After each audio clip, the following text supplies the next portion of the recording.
안녕하세요. 채널 사우나 정덕현입니다. 사우나 피플 시간입니다. 오늘은 과거에 우리 2002년도에 우리 가슴을 막 뜨겁게 만들었다가 최근에 이제 방송인으로 전향을 하셔가지고 방송인으로서도 지금 촥촥촥 아주 잘 나가고 있는 분이 있죠. 누군지 요즘 스포 트레이너들이 너무 많다 보니까 누군지 얘기하기 좀 그렇나? 축구 선수들 중에도 몇 명 있는데 그 중에서도 아주 독보적인 인물 안정환입니다. 안정환 이름 들을 때마다 내가 그런 생각이 들어요. 이런 이름으로 제약회사에서 노릴만한데 뭔가 좀 편안하게 요즘 잠도 못 자시고 이런 분들 있잖아요. 그런 분들이 이 이름으로 하면 안정환을 모델로 하면 잘 팔릴 것 같다는 생각을 항상 합니다. 이게 사담이었고요.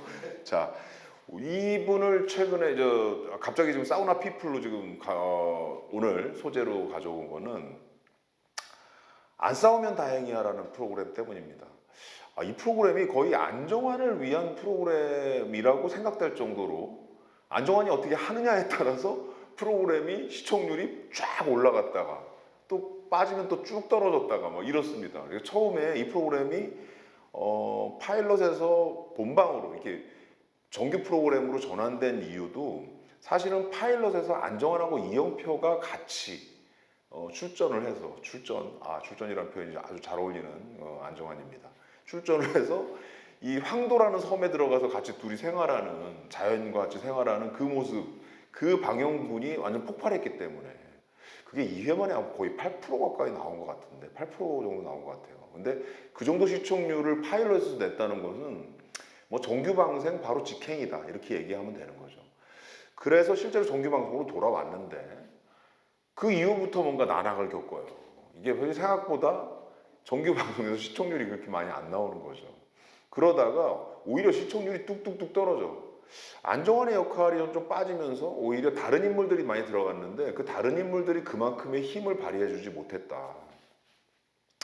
그나마 중간에 그 게스트로 출연했던 쯔양이 등장했을 때 조금 시청률이 올랐어요. 확실히 먹방이 확실하게 들어가니까 나올 수밖에 없더라고요, 시청률이. 그런데 그 이후에도 별로 힘이 없었는데 갑자기 안정환이 초심 찾기처럼 다시 황도로 들어가서 황도의 힘인가 이렇게 되면 이게 안정환의 힘이 아니라 황도로 들어가서 거기에 자기가 무슨 청년회장으로다가 살겠다고 제2의 터전을 만들겠다고 거기서 진짜 뭐 움막 같은 거 하나 짓고 자연인 옆에서 살기 시작하는 그 모습을 시작을 했거든요. 그러더니 그 이후부터 갑자기 시청률이 쭉쭉쭉 올라가요. 그래서 파일럿 방송 이후에 한 번도 본방이 파일럿의 그 시청률을 깬 적이 없는데 갑자기 지금 황도 들어가서 다시 청년회장이 된 안정환에 의해서 그걸 드디어 깼습니다. 8%가 훅 넘어버렸죠. 그래서 이 안정환이 확실히 저력이 있다. 그 저력의 힘은 뭘까? 이게 오늘 여러분들한테 좀 해드리려고 하는 얘기 중에 하나입니다. 안정환 씨가 사실 처음에 예능 프로그램, 이제 방송 프로그램에 나왔던 게 아빠 어디가에서 저는 봤어요. 시즌 2에 등장을 해서 뭐 아이들의 초점이 맞춰져 있는 프로그램이잖아요. 어떻게 보면 아빠 어디가는. 그래서 뭐 안정환 씨가 뭐 그냥 적당히 좀 한다 방송을 무리 없이 한다. 근데 뭐 굉장히 도드라지게 잘한다. 이런 느낌을 받지는 않았었어요. 그때는. 근데 그 이후에 갑자기 냉장고를 부탁해라는 프로그램에서 김성주와 콤비를 맞추면서 이거 의외로 괜찮다는 생각을 되게 많이 했고요. 그거는 아무래도 김성주 씨랑 안정환 씨가 사실 축구 해설하면서 서로 만나서 합을 맞춘 적이 되게 많잖아요. 그래서 이 김성주 캐스터가 굉장히 뭔가 프로그램, 그러니까 스포츠 해설하는 부분에 있어서 잘 이끌어 나가다가 거기에 중간중간에 안정환 씨가 던지는 좀 이렇게 쏘는 멘트들 이런 것들이 주요하면서 그 축구 해설에서도 굉장히 주목을 많이 받았거든요. 근데 그 합이 예능 프로그램을 갖고 와서 마치 요리를 하는 그 프로그램을 축구 해설하듯이 막 하니까 그게 완전 시너지가 만들어진 거라고 보거든요. 근데 거기서 그걸 오래 지속하면서 예능감도 굉장히 많이 그 안에서 이제 키웠다는 거죠. 방송을 많이 하면 확실히 방송의 스킬이 늘어. 그래서 안정환도 거기서 굉장히 성장하는 모습을 실제로 보였거든요. 그러다가 그 프로그램에서 이제 파생돼서 자꾸 새로운 프로그램들이 나오는 거죠. 그래서 뭉쳐야 찬다. 사실 뭉쳐야 찬다 이전에 뭉쳐야 뜬다가 뭐 있었어요. 여행하는 프로그램이 있었는데 거기서도 했었어요. 그러다가 뭉쳐야 찬다, 뭉쳐야 쏜다 이쪽으로 오면서 점점점 방송인으로서의 그 힘, 예능인으로서의 자기 정체성을 찾아갑니다. 그 자기 정체성이 뭐라는 뭐냐면 예능인의 모습도 있지만 동시에 스포츠인으로서의 진정성을 같이 넣는 거죠. 그래서 안정환이라는 인물이 그냥 사실은 뜬금없이 예능 쪽으로 확 갔으면 조금은 뭐지? 그냥 방송인으로 활동하려고 하나? 이런 생각을 할 텐데 동시에 스포츠 예능이 같이 뜨면서 스포츠인으로서의 모습으로서의 진정성을 같이 가져가면서 그걸 예능인으로 풀어주는 그리고 그 방송을 보신 분들은 알겠지만 의외로 되게 재밌어요. 안정환 씨가 하는 멘트나 이런 것들이 굉장히 날카롭고 그 대부분 그런 얘기 많이 합니다. 축구 선수들도 그렇고 야구 선수도 그렇지만 그 포지션에 따라서 그 능력, 예능감이나 이런 것들이 다르다고 그래요. 이게 굉장히 특이한 케이스입니다. 그래서 예를 들면 예전에 그 강호동 씨 같은 경우는 이 씨름 선수였잖아요. 그래서 이게 서로 이렇게 몸을 딱 재고 이렇게 그 삿발을 쥐고 있으면 상대방이 어떻게 움직이느냐를 굉장히 예민하게 그걸 캐치를 해야 거기에 대응을 할 수가 있거든요. 그래서 굉장히 리액션이 빠른 그런 예능감을 보인 적이 있어요. 그래서 실제로 토크를 할 때 무릎팍도사 이런 거 할 때 보면 상대방이 무슨 얘기하는 거에 따라서 순발력 있게 탁탁탁 대응하는 모습들이 굉장히 그 스포츠인의 어떤 장기와 이게 예능의 장기가 잘 맞아떨어졌다라고 저는 보이거든요. 그 이후에 지금 나왔던 서장훈 씨 같은 경우도 사실 농구 선수로서의 그 뭐라고 해요? 거구를 갖고 있다는 그 외모가 주는 압도적인 어떤 느낌이 있는데 그거와 정반대의 모습을 보임으로 해서 오히려 예능감을 만든 면이 있거든요. 안정환 씨는 공격수입니다. 공격수, 스트라이커. 우리 머릿속에 그 기억 있잖아요. 2002년 그 16강이었죠. 16강 이탈리아전에서 골든골을 탁 하는 그 장면. 그 골든골을 할 때 그 순발력이라는 건 결국 예능에서도 결정골을 잘 넣을 수 있다는 거죠. 어느 순간에 어떤 멘트를 탁 던졌을 때 이게 딱 터진다, 안 터진다 이거를 경험적으로 쌓게 되면 그걸 잘 던질 수 있는 예능인이 될 수 있다라고 볼 수 있는 건데 안정환 씨가 진짜 그렇게 되더라고요.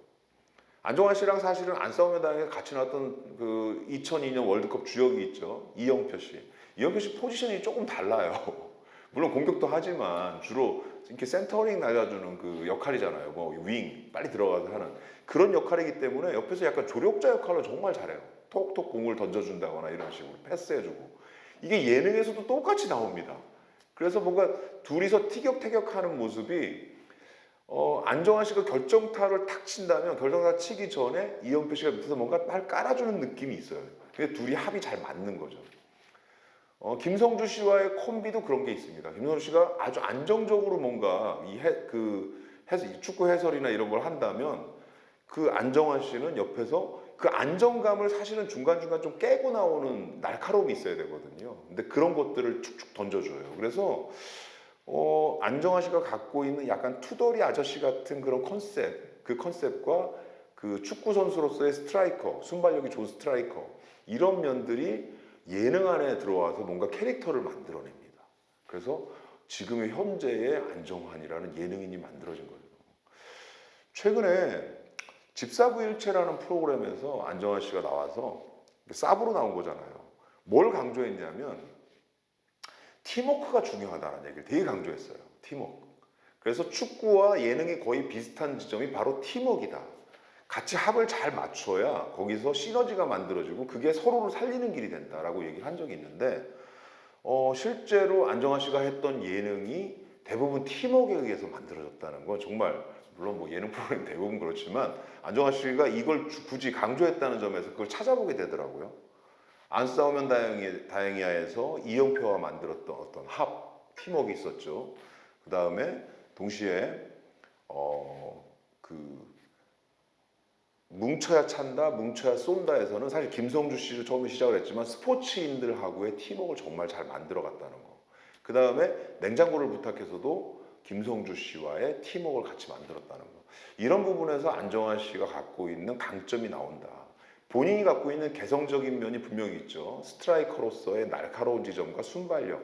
이 지점에서 내가 이런 멘트를 하거나 이런 행동을 보이면 뭔가 예능에서 빵빵 터질 수 있는 부분들이 있다는 걸 발견하고 정확하게 그걸 던져내는 그 힘이 분명히 있는 거고, 동시에 플러스 자기만 잘 나가는 게 아니라 같이 하는 사람과의 팀워크를 통해서 이걸 시너지를 키운다.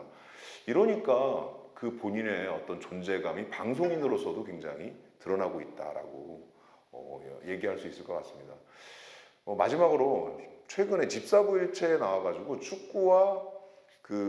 축구로 계속 갈 건지 아니면 공부를 더 할 건지 방송인으로 지금 할 것인지에 대한 고민을 드러낸 적이 있습니다. 그래서 향후에 어떻게 될지 모르겠지만 안정환 씨가 어떤 길을 가더라도 사실은 방송인으로서 많은 분들이 지금 갖고 있는 이미지들이 있고 좋은 생각들을 갖고 있는 게 있거든요. 좋은 이미지를 갖고 있는 게 있는데 그런 것들을 버리지 않고 다른 영역에서도 그걸 한다면 훨씬 더 같이 했으면 좋겠어요. 사실은 이걸 하나를 선택하는 부분이 아니라 같이 하면서 약간 조율해가면서 하면은 훨씬 더 시너지가 만들어지지 않을까라는 생각을 합니다. 안정환 씨가 사실 지금 방송에 너무 올인하고 있는 느낌이 좀 듭니다. 이것저것 많이 하고 있어서 적절한 균형이 좀 필요하겠죠. 워라벨이 좀 있다는, 워라벨이 필요하다는 겁니다. 그래서 안정환 씨가 워라벨을 잘 맞추기를 기대하면서 오늘 사우나 피플 시간을 마치도록 하겠습니다. 감사합니다. 구독, 좋아요, 댓글도 써주세요.